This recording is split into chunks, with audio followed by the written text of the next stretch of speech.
Assalamualaikum semua.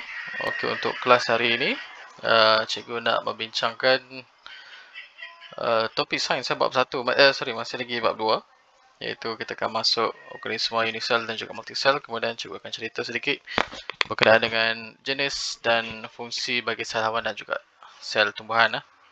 Alright, kita tengok dulu apa maksud unisel. Okey, organisma unisel, uni ni bermaksud satu. So kalau maksud unisel ni maksudnya organisma yang terdiri daripada satu sel sahajalah. Okey, manakala multisel ni, kalau dari segi nama dia tu multi ni maksudnya banyak.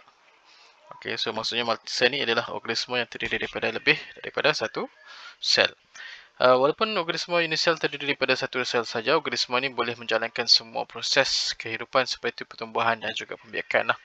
Okey, maksudnya walaupun dia satu sel saja, dia mesti lagi menjalankan proses-proses lain lah dalam kehidupan. Contohnya macam pembesaran, pertumbuhan, pembiakan dan sebagainya lah.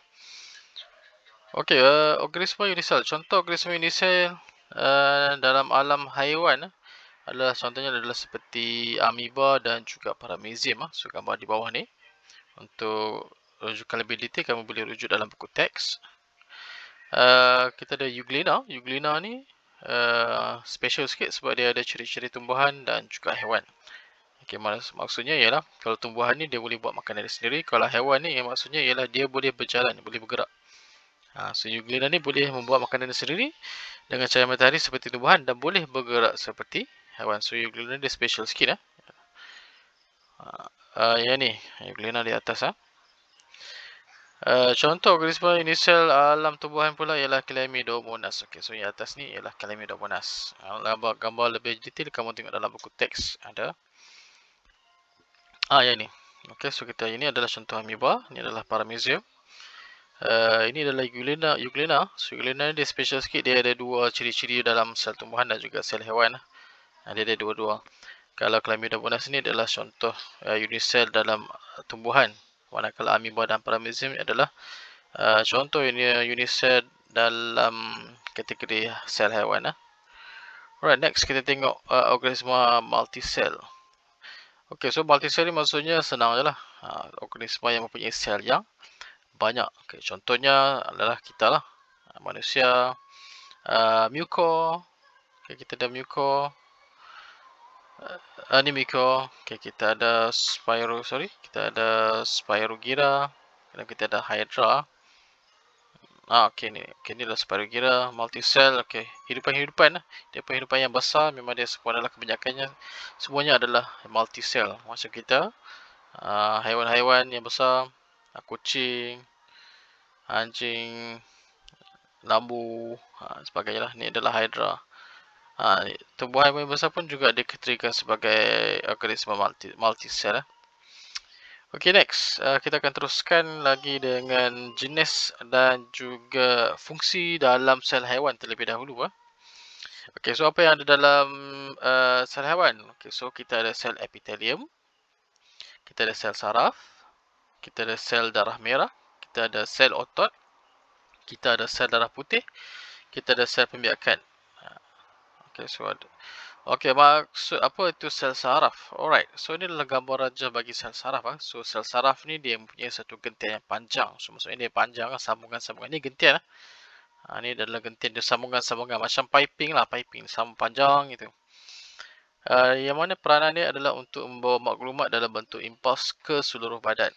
Okay, so maksudnya impuls ni ialah bentuk arahan lah. Okay, so contohnya kamu nak pegang suatu benda, okay, otak dia akan menghantar isyarat. So isyarat tu ialah dalam bentuk impuls. Okay, dia akan hantar kepada tangan untuk kamu angkat suatu barang tu. Alright. Sel epithelium. Sel epithelium adalah satu lapisan sel yang melindungi organ badan. Okey, sel ni juga dia merembeskan mucus. Okey, so biasanya dia berada pada satu lapisan organ lah. Okey, apa tujuan dia? Adalah dia nak melindungi organ-organ tersebut. Okey, dia bagi organ badan kita lah. Alright. Next ialah sel darah merah. Okey, so sel darah merah. Okey, ini adalah bentuk 3D bagi sel darah merah. So kalau kamu tengok pada sel darah merah ni, dia adalah sel yang tidak ada nukleus. Ciri spesial dia ialah dia tidak ada nukleus. Dia adalah kita panggil bentuk dia dwi cekung. Okey, dia melengkung di bahagian depan dan juga dia melengkung bahagian belakang lah. Tujuannya adalah untuk menambahkan luas permukaan. So, kenapa dia nak menambahkan luas permukaan? Sebabnya ialah sel darah merah ni dia mengandungi hemoglobin. Di mana hemoglobin ni fungsinya adalah untuk mengangkut oksigen ke seluruh badan. Okay. So, di samping itu juga, selain daripada mengangkut oksigen, so oksigen bila dia sampai kepada seluruh badan, okay, so sel-sel badan kita akan menghasilkan gas karbon dioksida. Okay, so gas karbon dioksida tu daripada sel-sel itu akan dihantar balik ke dalam sel darah merah untuk dipump balik ke dalam paru-paru untuk kita hembus keluar balik lah. Alright, next, sel otot. Okay, sel otot mengecut dan mengendur. Okay, sel otot ni dia akan proses menyebabkan berlakunya proses pengecutan dan pengenduran. Yang mana daripada proses itu akan menyebabkan berlakunya pergerakan. Okay, so ini adalah gambar aja bagi sel otot. Sel otot ni macam memanjang panjang sikit, nampak ada nukleus dekat tengah tu. Okay, itu adalah sel otot. Okay, sel darah putih. Sel darah putih dia akan ada dalam salur darah sekali dengan sel darah merah. Cuma bezanya ialah bentuknya untuk mengirim partikel asing dan juga memusnahkannya. So, fungsi sel darah putih ialah dia nak melawan penyakit. So, katakan ada something, ada benda masuk dalam badan kita, benda asing, dia detect benda asing, so darah putih dia akan dikeluarkan untuk memusnah ataupun melawan. Okay. So, darah putih ni dia berbentuk tetap. Okay, next. Kita ada sel pembiakan. So, untuk lelaki kita ada sel sperma, iaitu dia membawa bahan genetik bagi lelaki, dan juga bagi perempuan dia mengandungi sel ovum. Okay, di mana dalam ovum tu dia mengandungi pula bahan genetik bagi perempuan. Okay, next. Kita tengok jenis dan juga fungsi bagi sel tumbuhan. So, dalam sel tumbuhan dia mengandungi sel epidermis, sel pelisat, sel pengawal dan juga sel rambut akar. Alright, so kita tengok dahulu bagi sel epidermis. Okay, ini adalah sel epidermis. So, sel epidermis ini biasanya dia akan duduk daripada bahagian atas. Okay, bahagian atas. Bagi daun tu, bila kamu tengok pada daun, pada bahagian atas ni ada lapisan epidermis. So, fungsinya adalah untuk mengurangkan kehilangan air, membolehkan pertukaran gas dan juga menyerap air dan juga nutrien. Okay, so, dia adalah macam lapisan kulit lah. Alright, bawah daripada epidermis, dia mengandungi sel pelisat.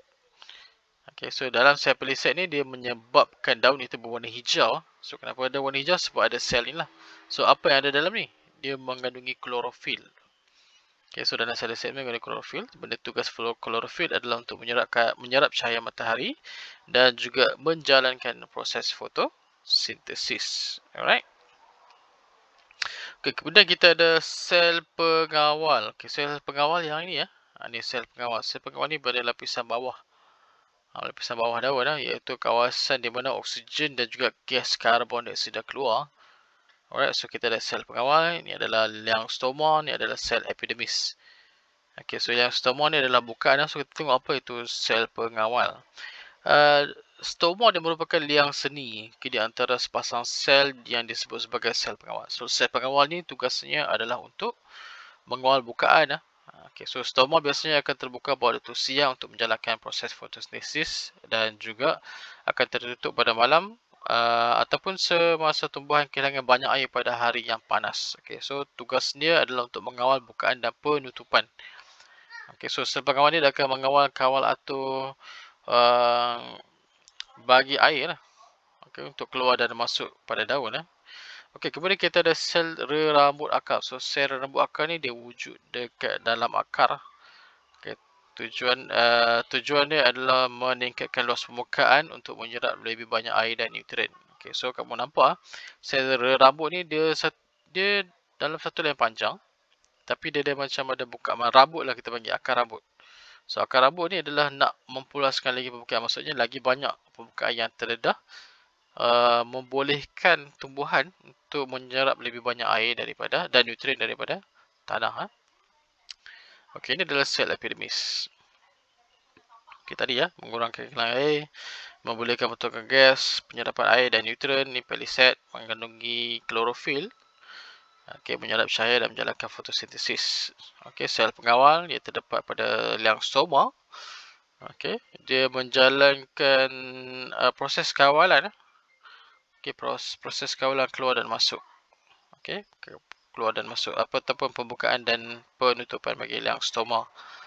Okey, kalau siang hari dia akan terbuka untuk berlakunya proses fotosintesis, malam dia akan tutup ataupun pada waktu panas, waktu tengah hari panas dia akan tertutup untuk mengelakkan terlampau banyak air keluar. So kalau tak tertutup menyebabkan pokok akan jadi layu lah, maksudnya ada banyak sangat air yang keluar. Okey, sel rambut akar ni kalau kita zoom ni banyak lah. Dia banyak sekali dalam bentuk akar. Okey, tujuannya adalah untuk meningkatkan luas permukaan dan menyerap lebih banyak air dan nutrien dari tanah. Alright. Itu saja untuk kelas hari ini. Kita akan sambung dalam kelas yang akan datang. Assalamualaikum.